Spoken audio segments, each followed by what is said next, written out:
ហើយធ្វើដំណើរពីរាជធានីភ្នំពេញតាមផ្លូវជាតិលេខ 6A ប្រមាណជា100 គីឡូម៉ែត្រត្រង់ចំណុចភូមិភ្នៅឃុំទ្រាលស្រុកតាំងគោកខេត្តកំពង់ធំនោះគេនឹងប្រទះឃើញមានអ្នកភូមិតាំងលក់ឧបករណ៍ប្រើប្រាស់ធ្វើពីឫស្សីដូចជាស៊ុំក្រុងមាន់អង្រុតទ្រុងដាក់ត្រីនិងរបស់របរប្រើប្រាស់ដែលធ្វើពីឫស្សីជាច្រើនមុខទៀតនៅលើចិញ្ចើមផ្លូវ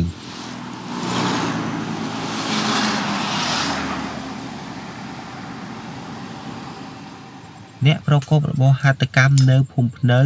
ឃុំទ្រាលស្រុកតាំងគោកខេត្តកំពង់ធំលោកលុញសំអូនបានរៀបរាប់ប្រាប់ Prestat Cambodia ថាលោកបានប្រកបរបរនេះប្រមាណ25ឆ្នាំហើយពោលគឺចាប់តាំងពីឆ្នាំ2000មកម្លេះដោយស្នងចំណេះជំនាញនេះពីឪពុករបស់លោកបច្ចុប្បន្នលោកផលិតទ្រុងទ្រូអង្រុតស៊ុំនិងព្រួយជាដើមក្នុងមួយថ្ងៃលោកអាចធ្វើបានស៊ុំចំនួន2អង្រុត1និងទ្រុងចំនួន1ចំពោះទីផ្សារនៃរបស់ប្រើប្រាស់ទាំងនេះវិញលោកសំអូនថាមិនសូវមានការកម៉ងច្រើនដូចមុនទេក៏ប៉ុន្តែតម្លៃនៃសម្ភារៈទាំងនេះមានតម្លៃថ្លៃជាងមុនតួយ៉ាងដូចជាតម្លៃអង្រុតកាលពីមុនលោកបាន 30,000 រៀលឥឡូវនេះលោកលក់បានពី4ទៅ 50,000 រៀលបុរសវ័យ62ឆ្នាំរូបនេះថាលោកមានបំណងផ្ទេររបរនេះឲ្យកូនទាំង4នាក់របស់លោកក៏ប៉ុន្តែកូនប្រុសលោកកំពុងបន្តការសិក្សានៅភ្នំពេញទៅហើយហើយកូន3នាក់ទៀតសុទ្ធតែជាកូនស្រីតែលោកគិតថារបរនេះមិនស័ក្តិសមសម្រាប់ស្ត្រីធ្វើតែឯងទេតោះតែមានបុរសជួយទើបធ្វើបានព្រោះត្រូវប្រើកម្លាំងកាប់ឫស្សីបញ្ហានេះធ្វើឲ្យលោកកើតក្តីបារម្ភពីការបាត់បង់របរប្រចាំគ្រួសារមួយនេះដោយសារតែគ្មានអ្នកស្នងបន្តពីលោកដឹងក្មេងថ្ងៃចិត្តវាស្មានត្រូវយើងហៅគេធ្វើដែរប៉ុន្តែទៅកូនខ្ញុំសត្វស្រីមិនចាប់អាជីពនឹងទេស្រីទាំងអស់អត់មានប្រុសផងអានេះតើយើងជាប្រុសមកនាំមុខបានធ្វើកើតព្រោះអានេះជំនាញខាងប្រុសឬគ្នាស្រីគ្នាទៅកាប់អាស័យកាប់អីមិនកើតទៅចិត្តដែរហ្នឹងយើងចង់ឲ្យវាភ្ជាប់អាហ្នឹងឲ្យបានកុំឲ្យស្រាប់សូន្យហ្នឹងប៉ុន្តែវាអត់ចង់យើងធ្វើម៉េចយើងវាស្ដាយមុខរបរនេះមួយមានតែកបិតមួយផ្កាក់មួយផ្សៅមួយអាណាមួយរស់ស្រួលវាអត់មានបបាអីទេ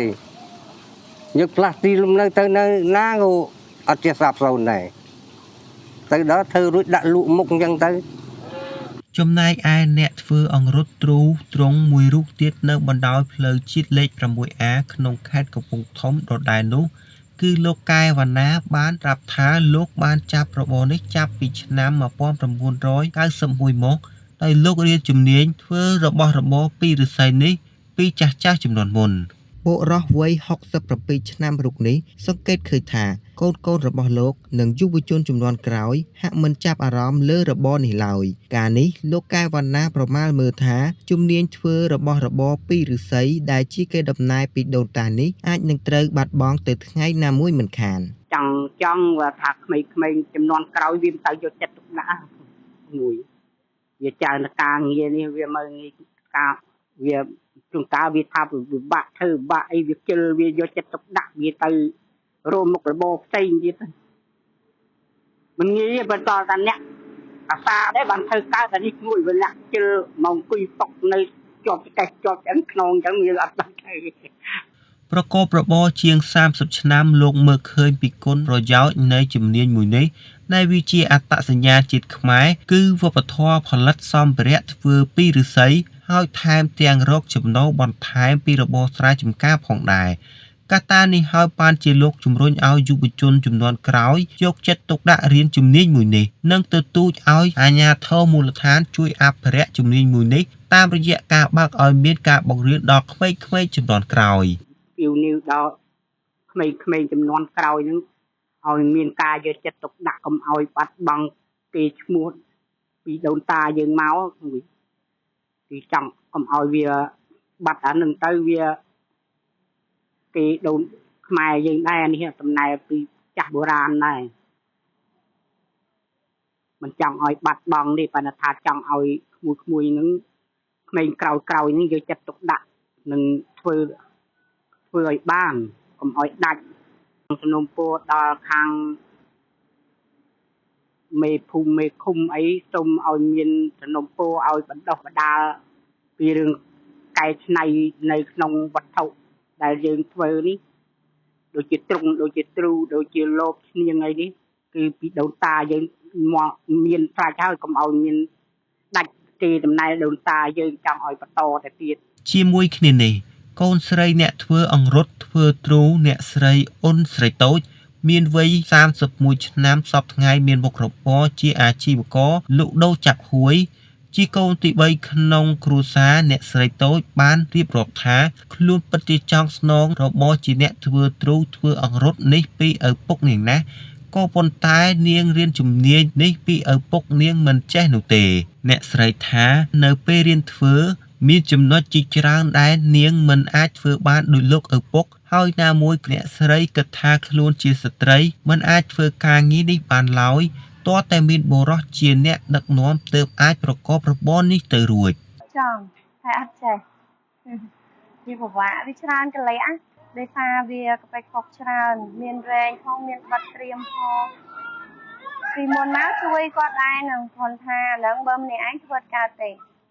បើមានដៃគូហើយមានមនុស្សប្រុសដឹកនាំមិនធ្វើបានកាប់អាស័យផងត្រូវបាត់ត្រៀមរែងច្រើនមកអ្វីត្បិតតែអ្នកស្រីអ៊ុនស្រីតូចមិនអាចស្នងរបរនេះពីឪពុកក៏ដោយតែអ្នកស្រីថាបើអនាគតទៅកូនរបស់គាត់ចាប់អារម្មណ៍ជំនាញនេះអ្នកស្រីនឹងឲ្យពួកគេរៀនសូត្រពីជីតារបស់ពួកគេអ្នកស្រីសង្កេតឃើញថារបរមួយនេះក៏អាចរកចំណូលបានគួរសមសម្រាប់គុតគង់ក្រុមគ្រួសារហើយក៏ជាការងារដែលធ្វើនៅផ្ទះដោយមិនចាំបាច់ចេញទៅធ្វើការនៅខាងក្រៅអាចរស់នៅជុំក្រុមគ្រួសារបើចិត្តខ្ញុំវិញចង់ឲ្យកូនចេះខាងចឹងដែរដោយសារវាល្អដែរព្រោះមុខរបរហ្នឹងរឿងនេះដែររលួយបានដែរហើយងាយស្រួលវាបាននៅផ្ទះមើលថែគ្រួសារអញ្ចឹងបើតាមមេភូមិភ្នៅ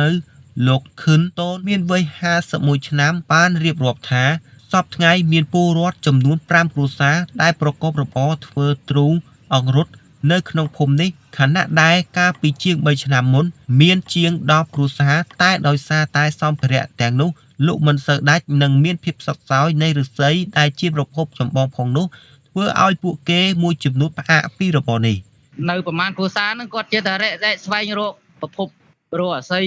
តាមភូមិឆ្ងាយហើយណាមួយគាត់វាតែធុញថប់នឹងពីអាស័យវិញណាលេងទៅប្រើហើយអញ្ចឹងគាត់ខ្វះអាប្រភពអស់នឹងឯងគាត់ចេះតែណាយទៅកាលពីមុននេះយើងនៅតែចិត្តក្នុងភូមិក៏រកបានដែរឥឡូវគាត់រៀងទៅឆ្ងាយមានតំណែងជាមេភូមិភ្នៅរយៈពេល7ឆ្នាំបើគិតចាប់តាំងពីឆ្នាំ2018លោកសង្កេតឃើញថាសពថ្ងៃយុវជនហាក់មិនសូវមានចំណូលចិត្តនិងជំនាញហត្ថកម្មកែច្នៃឫស្សីនេះឡើយបើទោះបីពួកគេមានឪពុកម្ដាយជាអ្នកមានជំនាញនេះស្រាប់ក៏ដោយពួកគេសម្រេចចិត្តចាប់ជំនាញទៅធ្វើការងារផ្សេងក្មេងៗជំនាន់ក្រោយគាត់មើលតាមតែមើលដូចមិនអាចទេទោះជាគាត់បានជួយសក់ជួយសិតជួយអីខាងអ៊ំឬបងឬពុកហ្នឹងក៏គាត់ធ្លាប់ជួយប៉ុន្តែគាត់ដូចមិនដែលមានជាយាមនឹងគាត់ថាំងអញធ្វើដោយស្នាដៃអញទុកថ្ងៃក្រោយវាអត់សោះបើនិយាយទៅគាត់គាត់បានទៅចូលរួមដូចជួយកាប់អាស័យហើយយកមកទុកពូជពុះជួយអីនិយាយបានប៉ុន្តែឲ្យទៅធ្វើស្នាដៃអស់ហ្នឹងមានតែចាស់អស់ហ្នឹងទេដែលគាត់ធ្វើបានបើក្មេងៗភាគច្រើនគាត់ចេញរស់ស៊ីភាគច្រើនទៅខាងអង្គការទៅអញ្ចឹងយុទ្ធជនសាក្រួយវាច្រើនអញ្ចឹងដោយមើលឃើញពីគុណតម្លៃនៃចំណេះជំនាញពីបរមបុរាណជាអត្តសញ្ញាណជាតិខ្មែរនិងគុណភាពពីស្នាដៃដែលពលរដ្ឋខ្លួនផលិតបានក្នុងនាមជាមេភូមិលោកទទូចដល់សាធារណជនឲ្យមកជួយគាំទ្រស្នាដៃដែលសិប្បករផលិតបានដើម្បីជាចំណែកមួយក្នុងការចូលរួមអភិរក្សផងដែរត្រឡប់មកកាន់ពលរដ្ឋដែលប្រកបរបរហត្ថកម្មវិញលោកលុញសំអូនអំពាវនាវដល់អ្នកដែលមានជំនាញដោយលោកគួរតែចែករំលែកជំនាញនេះទៅកាន់យុវជនជំនាន់ក្រោយឲ្យចេះដើម្បីក្លាយជាទំពាំងស្នងឫស្សីជាមួយគ្នានោះលោកថាបើមានក្មេងៗជំនាន់ក្រោយចង់ឆ្វេងយល់និងរៀនជំនាញមួយនេះលោកទទួលបង្រៀនដោយមិនបដិសេធឡើយខ្ញុំសូមសំណូមពរសូមចៅឃើញមុខរបរហ្នឹងត្រូវរៀនសូត្រទៅកុំឲ្យសាប់សូន្យណាមួយណាព្រោះថាចង់មករៀននឹងតាក៏តាជាតែប្រហាត់ដែរមិនឲ្យបាត់មុខរបរហ្នឹងទេជួយ គាំទ្រមុខរបរនឹងផងកុំឲ្យមានទីផ្សារមានអីឡើង